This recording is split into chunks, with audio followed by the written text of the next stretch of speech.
नमस्कार, आप देख रहे हैं न्यूज 11 का डिजिटल प्लेटफॉर्म और आपके साथ मैं हूं देवाशीष कुमार। खबर राजनीतिक के गलियारे से है। पश्चिम बंगाल के सत्ता परिवर्तन के बाद अब 3 राज्यसभा सीटों के लिए चुनाव की बारी है। निर्वाचन आयोग ने 3 राज्यसभा सीटों के लिए चुनाव की तारीखों का ऐलान कर दिया है। ये तीनों सीटें बंगाल के सत्ता बदलने के बाद टीएमसी के 3 राज्यसभा सांसदों के इस्तीफे से खाली हुई है। अब सवाल यह है कि बीजेपी क्या टीएमसी के बागियों पर दांव खेलेगी या फिर अपने किसी नए चेहरे पर जताएगी भरोसा। आज के इस वीडियो में हम आपको इस पर पूरी तरह से खबर बताएंगे कि आखिर क्या कुछ है। जी हाँ, ममता बनर्जी के सत्ता से बाहर होते हुए टीएमसी के 3 राज्यसभा सांसद जो हैं वो उन्होंने इस्तीफा दे दिया था। राज्यसभा सदस्यता के साथ टीएमसी को भी अलविदा उन लोगों ने कह दिया था, जिसके चलते खाली हुई तीनों राज्यसभा सीटों के लिए चुनाव आयोग ने 24 जुलाई को मतदान कराने का फैसला किया है। अब बंगाल के बदलते हुए सियासी समीकरण के बाद राज्यसभा चुनाव हो रहे हैं। वहीं बीजेपी के पास 207 विधायक हैं तो टीएमसी 2 गुटों में पूरी तरह से बंट चुकी है। इस लिहाज से बीजेपी तीनों राज्यसभा सीटें ममता बनर्जी के हाथों से छीन लेगी। लेकिन सवाल ये उठ रहे हैं कि बीजेपी राज्यसभा चुनाव में ममता बनर्जी को उनके ही बागियों के जरिए मात देगी या फिर नए चेहरे को संसद भेजेगी। बंगाल के 3 राज्यसभा सीटों पर चुनाव, पश्चिम बंगाल की 3 राज्यसभा सीटों पर उपचुनाव के सियासत जो है वो सरगर्मी पूरी तरह से बढ़ चुकी है। चुनाव आयोग के मुताबिक राज्यसभा चुनाव के लिए मंगलवार से नामांकन दाखिल करने की प्रक्रिया शुरू हो रही है और 14 जुलाई तक नॉमिनेशन भी किए जाएंगे।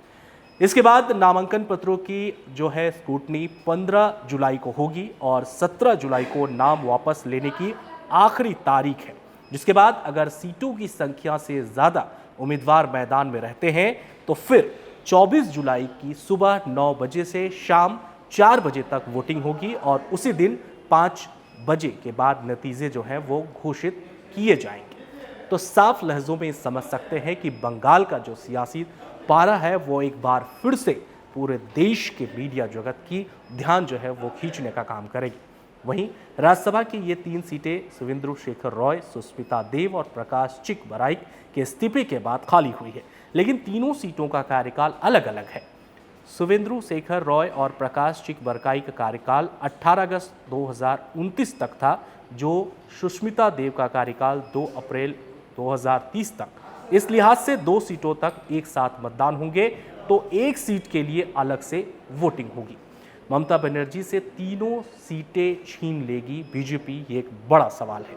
राज्यसभा के तीनों ही सीटों पर टीएमसी का कब्जा था, लेकिन अब ममता बनर्जी के हाथों से तीनों ही राज्यसभा सीटें बीजेपी छीन लेगी। जी हाँ, बंगाल विधानसभा की कुल 294 सीटों में से बीजेपी के पास इस समय 207 विधायक है, जबकि ममता बनर्जी के टीएमसी महज 80 विधायक इस वक्त मौजूद है, लेकिन 2 गुटों में भी बटे हुए, यानी कि ये भी विधायक जो है वो पूरी तरह से 2 गुटों में बटे, यानी टीएमसी के 80 से 60 से 65 विधायक जो हैं वो अलग है और 15 विधायक जो है वो ममता बनर्जी के साथ है। अब इस पूरे लिहाज से आपको समझने की ज़रूरत ये है कि एक बार फिर से बंगाल में और ख़ास करके टीएमसी पर जो है वो संकट आ सकता है और ये संकट फिर से एक बार भारतीय जनता पार्टी जो है वो करने जा रही है। इस लिहाज से समझना बहुत ज़रूरी है कि आने वाले समय में टीएमसी आखिर अपने आप को किस जगह पर देखती है। ऐसे ही राजनीतिक खबरों को देखने और जानने के लिए आपको कहीं और जाने की ज़रूरत नहीं है।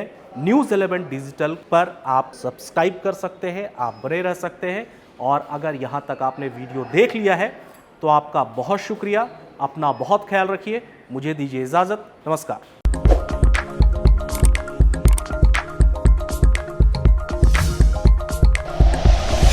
Like and share videos, subscribe करें हमारा चैनल और प्रेस करें बेल आइकॉन। न्यूज़ 11 भारत, सच है तो दिखेगा।